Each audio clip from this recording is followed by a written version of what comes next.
Une montée des marches historique. C'était hier et c'est Martin Scorsese que vous voyez là. Ça faisait 37 ans qu'il n'était pas venu ici à Cannes avec un film qu'il avait réalisé. Il est accompagné par toute son équipe du film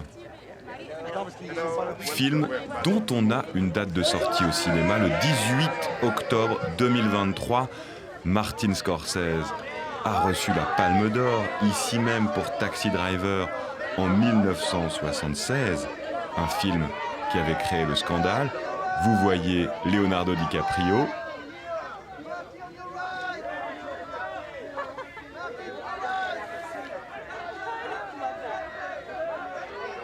Martin Scorsese qui donc avait reçu un prix de la mise en scène pour After Hours en 1986. Il revient, il a été applaudi, des milliers de spectateurs dans le Palais Lumière, des milliers de Cannois également autour du palais pour accueillir Leonardo DiCaprio et Robert De Niro. Voilà l'équipe du film Killers of the Flower Moon. Le film raconte l'histoire de meurtres en série sur une tribu d'Amérindiens, les Indiens Osages, qui sont confinés dans une réserve, la réserve de Grey Horse, et qui va se révéler être un champ de pétrole incroyable, et donc une série de meurtres. Cette série de meurtres va être confiée à Hoover.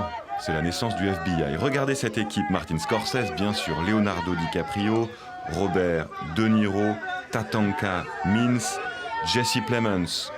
À gauche, il y a aussi Williams Bellow, Tali Redcorn, Yancy Redcorn, Gillian Dion, Lily Gladstone, Tantu Cardinal, Janae Collins et Cara Jade Myers. Regardez le nombre de photographes présents pour immortaliser cette avant-première mondiale.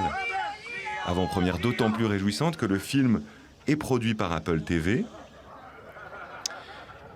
Il a coûté 200 millions de dollars et il sortira en salle de cinéma en France le 18 octobre. Alors la presse a accueilli très bien ce nouveau film, un grand spectacle alternatif selon Libération, un superbe western crépusculaire selon Télérama, un chef-d'œuvre pour écran large.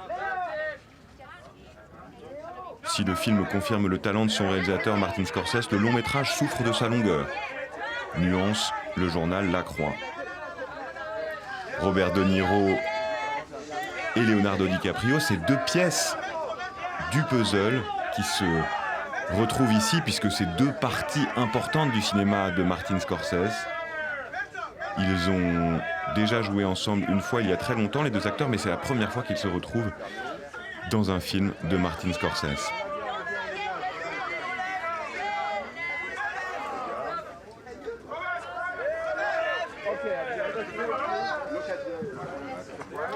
Leonardo DiCaprio, bien sûr, immense acteur qu'on a vu dans Django Unchained, Inception, Shutter Island, Aviator, bien sûr, Mort ou vif, Mensonge d'État, Arrête-moi si tu peux.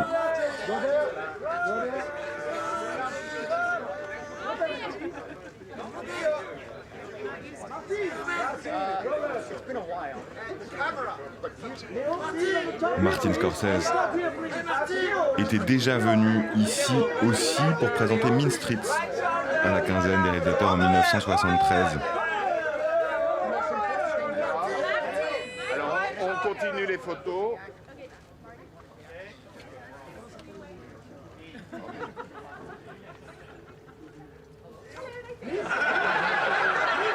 On exfiltre Martin Scorsese pour laisser les trois acteurs et actrices du film Killers of the Flower Moon devant les photographes.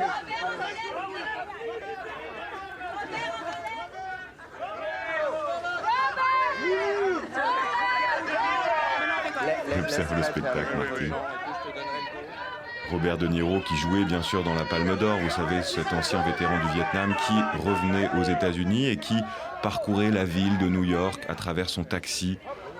Film qui avait déclenché le scandale par la violence, notamment de la fin du film. Ça avait éclaté, divisé la critique ici.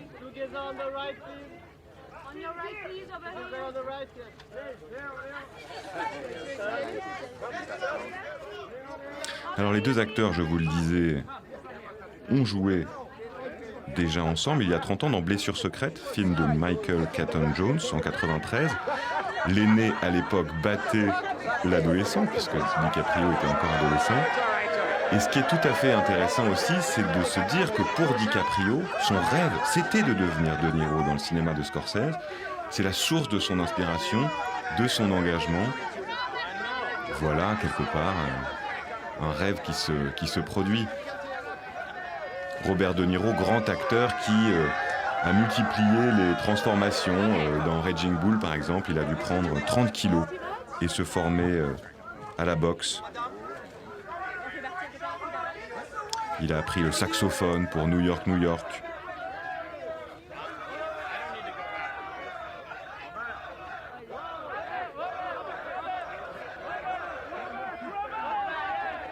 Tout le monde crie son nom ici, Robert De Niro. Et voilà le retour de Martin Scorsese.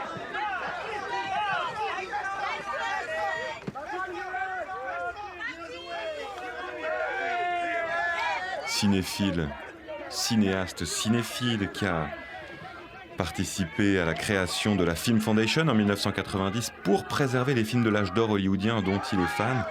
Et en 2007, il a créé avec Thierry Frémaux la World Cinema Foundation. Pour lui, le cinéma doit être vu, revu, imprimé dans les mémoires. Le sien, bien sûr, et celui des autres. C'est une figure majeure du Nouvel Hollywood. Vous savez, ce mouvement qui va éclore dans les années 70 aux États-Unis. Mouvement dont Francis Ford Coppola, Spielberg, Lucas, Palma, Friedkin font partie, bien sûr. C'est un moment où le cinéma se pose des questions. Il est chahuté par la télévision et le patron des studios, décontenancé par cette montée en puissance, va offrir les clés du royaume aux auteurs, avec des films violents dont fait partie, bien sûr, Taxi Driver. Leonardo DiCaprio, qu'on connaît aussi comme étant le héros de Titanic, de Roméo et Juliette. Il a joué dans La Plage, dans Le Loup de Wall Street, bien sûr, pour revenir au cinéma de Martin Scorsese, cette satire grotesque et violente, avec un appétit d'argent inextinguible d'un trader. L'histoire se déroulait dans les années 1980, mais le film est sorti en 2013. Immense succès qui a rapporté près de 400 millions de dollars de par le monde.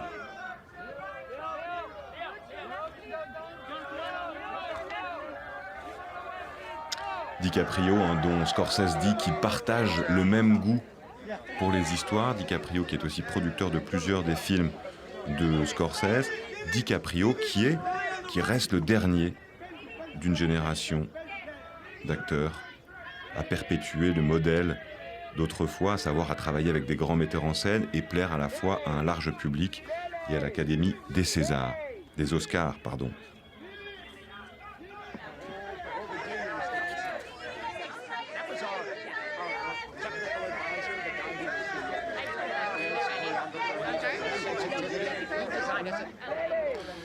Donc l'actrice Lily Gladstone qui joue dans Killers of the Flower Moon, et vous voyez le maître Martin Scorsese discuter avec Jesse Plemons.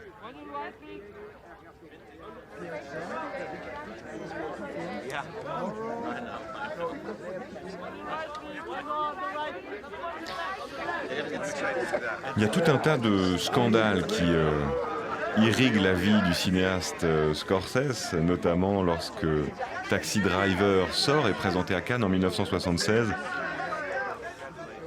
L'équipe du film racontera qu'ils sont restés coincés dans leur chambre d'hôtel par peur de croiser la presse, par peur de croiser certains retours très animés.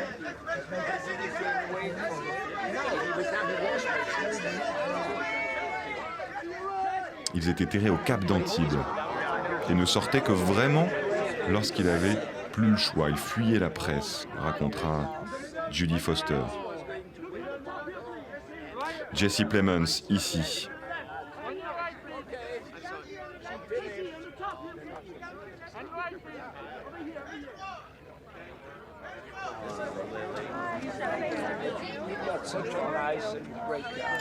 Vous voyez Martin Scorsese en discussion avec son attaché de presse. Et voici une autre partie de l'équipe du film. Je vous redis l'histoire, je vous la re-raconte. Ça décrit des meurtres en série commis dans une tribu d'Amérindiens, la tribu Osage, dans les années 20.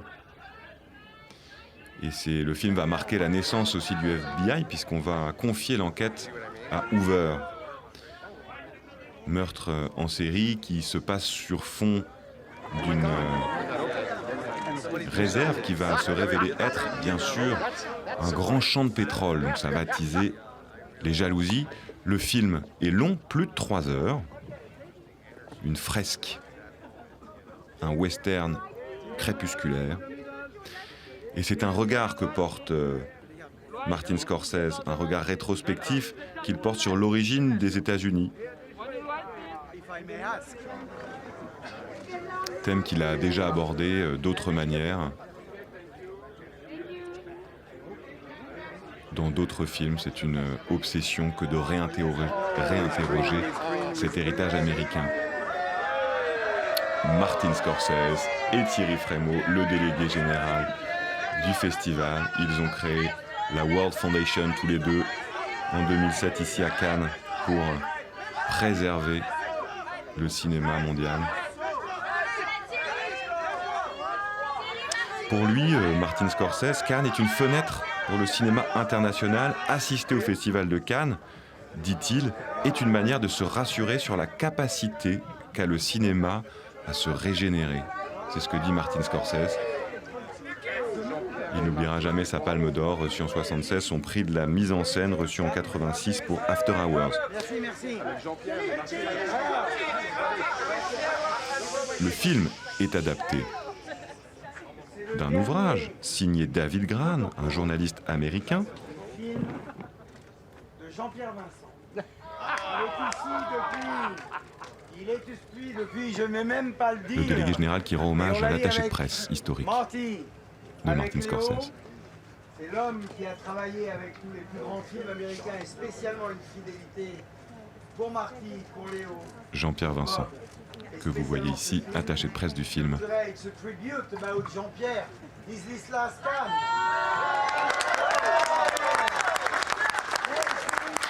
Et oui, l'histoire du Festival de Cannes, c'est aussi tous ces métiers de l'ombre parfois, dont fait partie Jean-Pierre Vincent, l'attaché de presse historique de Martin Scorsese pour ses films en France.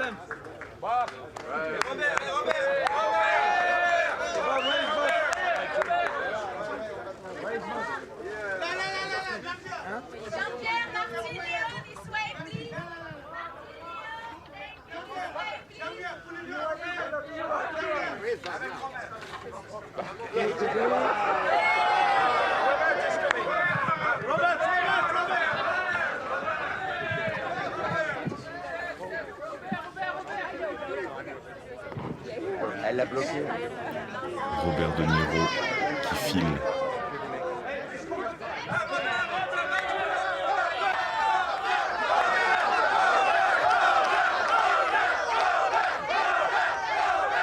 Tout le monde l'appelle Robert De Niro, l'acteur de Raging Bull de New York, du Parrain, deuxième partie, des nerfs à vif. Il a été président du Festival de Cannes, Robert De Niro, en 2011. Et savez-vous à qui il a décerné la palme cette année-là? C'était à Tree of Life. Il a adoré cette expérience, d'ailleurs. Il espère qu'ils lui redemanderont de reparticiper. Il dit aussi qu'il déteste se voir dans ses films, dans les films dans lesquels il joue. Je m'endors pendant mes propres films. Personne n'a vérifié si il s'était endormi à la projection d'hier. Ce qui est sûr, c'est que le public a accueilli généreusement le film, puisque ce qu'on raconte ici, c'est qu'il y a eu plus de 8 minutes d'applaudissements dans ce palais des festivals, plein à craquer, 2500 personnes. était venu assister à cette avant-première mondiale du film qui sort le 18 octobre 2023 en salle, même s'il a été produit par Apple, je vous le disais, avec un budget de 200 millions de dollars, 185 millions d'euros. L'équipe du film rejoint le Palais des Festivals, pas à pas. Ils vont passer par la fameuse passerelle. Ils vont signer des autographes et entrer en conférence de presse pour répondre aux questions des journalistes.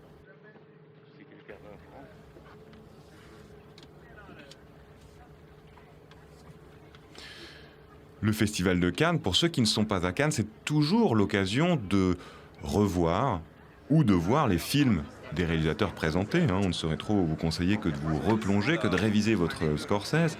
Taxi Driver, on en a beaucoup parlé. The King of Comedy. Les Affranchis, bien sûr, qui avaient gagné le Lion d'Argent à Venise. Mais aussi, peut-être son plus beau film, Le Temps de l'Innocence, qui est ressorti au cinéma il n'y a pas longtemps. Film de 1993 avec Daniel Day-Lewis dans un New York de la fin du 19e siècle. Un New York corseté, une histoire d'amour impossible et qui raconte en creux l'histoire de Scorsese et de son papa. Casino, bien sûr, 1995. Un cinéma qu'on considère souvent comme un cinéma de mecs, mais Scorsese s'en défend, puisqu'il dit beaucoup d'actrices ont été nommées, si on prend les Oscars comme indicateur. 5 de mes interprètes hommes ont été nommés, 3 ont gagné, alors que 11 actrices ont été nommées.